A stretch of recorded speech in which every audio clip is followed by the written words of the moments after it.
Hello and welcome to this edition of Back in History. In this edition, we bring to you the tragic story of the death of 108 persons on board a passenger plane which crash-landed at the Port Harcourt International Airport, Port Harcourt, Nigeria.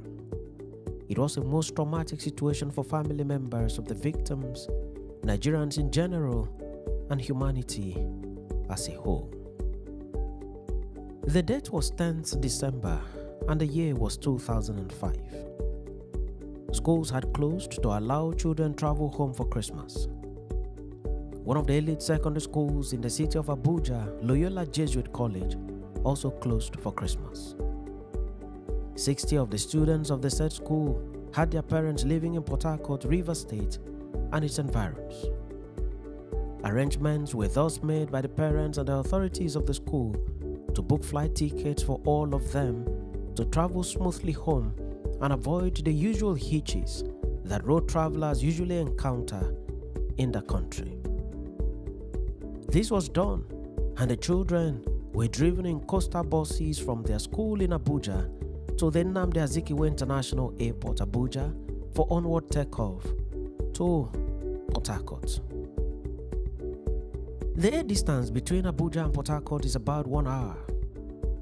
It was thus a short flight. Aside the students, there were other passengers on board the flight, but the students were in the majority. There were also the crew members, persons whose responsibility it was to convey the passengers to their destination. Family members were waiting at the airport in Port Harcourt to receive the passengers. None of them knew what was awaiting the aircraft and the occupants. None of them knew that in less than an hour, the aircraft will land, but will not land safely. None of them knew that more than 99% of the occupants of the plane would die in the inferno that was to erupt from the crash. The name boldly inscribed on the body of the ill-fated aircraft was, quote, Rose of Enugu. Enugu is a state in the southeastern part of Nigeria, but the aircraft was not owned by the state. It was owned and operated by Sosoliso Airlines. The ill-fated crash is popularly referred to as the Sosoliso plane crash. The plane took off smoothly from Abuja and had no issues for the better part of the journey.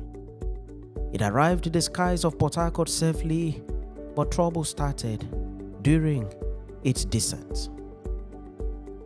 About 140 kilometers from the airport, the aircraft contacted the control tower in Port Harcourt for initial descent clearance and was cleared by the controller to descend to 4,900 meters, approximately 16,000 feet. The aircraft continued its descent until 1300 when the pilot asked the control tower for the weather condition at the airport and whether it was suitable for further descent and landing. The control tower told the pilots that there was no precipitation in the area. The crew acknowledged the report and continued their descent. At 11 kilometers, about 6 minutes from the airport, at about 13:04 p.m., the aircraft had been established on the glide slope, which is the final path of an aircraft before landing. As soon as it entered the glide slope, that is the final landing descent, the aircraft met an adverse weather condition with headwind and tailwind. In aviation lexicon, headwind is a dangerous wind which blows against the direction of the aircraft, while tailwind is a wind that blows in the travel flying object. All was not well with the aircraft. There was danger and something needed to be done as quickly as possible. This was already a dangerous point and something urgent needed to be done. The pilots then requested clearance to land at runway 21. The controller then cleared the aircraft to land at runway 21 as was requested, but warned the pilot that runway 21 could be slightly wet. The flight crew then acknowledged this message and embarked on the final descent to land on runway 21 as its only option at the time. At this time, it was raining heavily in the airport. As the rain intensified, the visibility became worse. Moreover, there was no light at runway number 21. The unlit runway further aggravated the situation. In essence, the pilot was faced between two evils: the evil of a heavy rainfall which affected his visibility, and the evil of landing on a runway that was not only wet but had no light to show him where exactly to land. Unable to make out the unlit runway through the rain, the captain, by name Benjamin Adekunle Adebayo, called for what is called a go-around at an altitude of about 200 feet or approximately 120 feet above the ground. A go-around simply means the decision by a pilot to discontinue an approach, such as the decision not to land anymore owing to a sudden occurrence. In aviation science, this call was way too late at the time it was made by the pilot. The belly of the plane was already facing the ground. The decision to go around was not possible at such low altitude. This was a dangerous and serious issue, and the pilot was certainly in a dilemma. At this time, visibility was still a major problem. The rain was still heavy. In just a matter of minutes, the plane slammed onto the grass tree beside the runway. The plane then lost control and moved a bit forward, and in the process, it struck a concrete drainage culvert located not far away from the runway. The collision with the concrete drainage disintegrated the aircraft. The tail section was immediately destroyed, and the engine was lodged into the drainage. As it broke up, the fuel spilled, and the aircraft burst into flames. A tragic event had just occurred in the city of Port Harcourt in Rivers State, Nigeria. All passengers on board the plane, including the crew members, lost their lives except a few survivors, some of whom later died on arrival at the hospital. A dark cloud had encircled Port Harcourt. There were 103 passengers on board the plane and 7 crew members. Out of the 103 passengers, about 60 were secondary school students aged between 12 and 16. They were students of Loyola Jesuit College, Abuja. Out of the 60 students, 59 were killed in the crash. Only one student by name Kechio Kuchi survived the mishap, but with various degrees of injuries.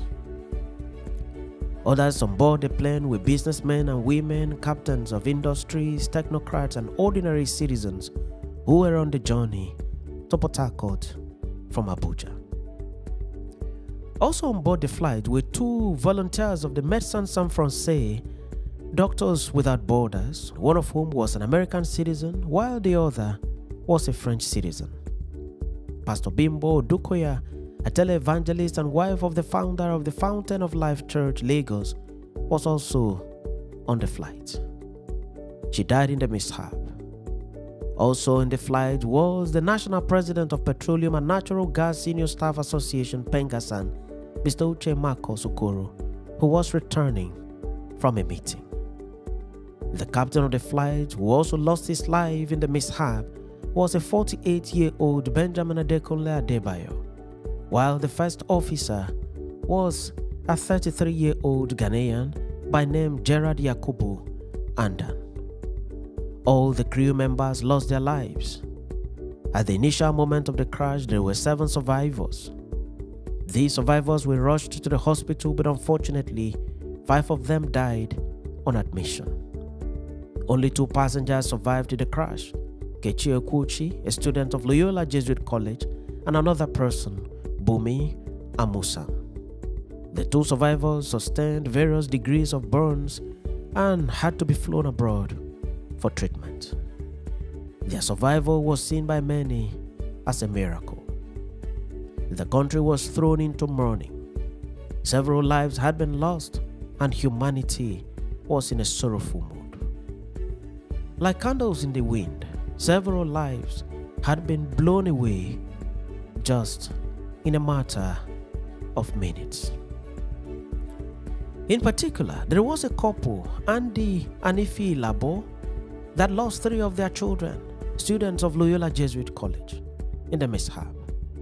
All 3 children died, and their mother in particular was seen weeping uncontrollably in front of international cameras in reaction to the shock of losing 3 children in one air disaster in just a matter of minutes.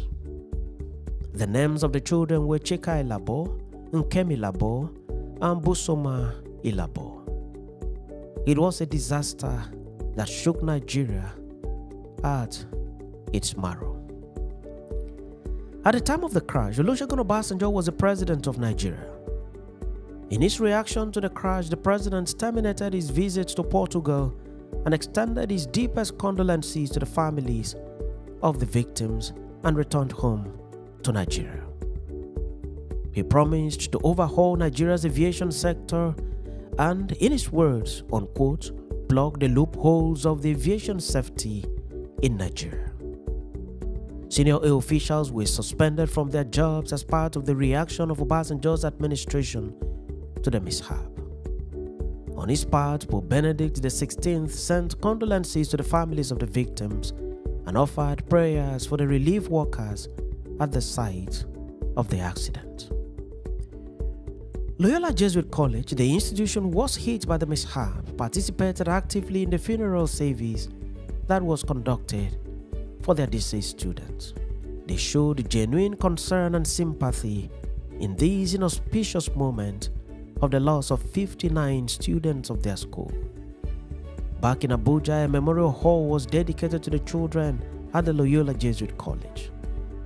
In 2013, the Jesuit Memorial College was founded, and in 2014, the Loyola Academy was founded in their memory with a mission to provide education to lower-income families.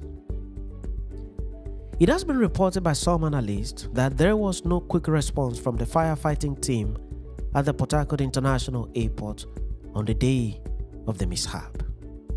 Analysts have said that since the plane did not explode in mid-air or nosedive directly to hit the ground, passengers would have been rescued if there were well-equipped firefighting vehicles on standby to battle the fire which erupted upon the rolling of the plane to the culvert.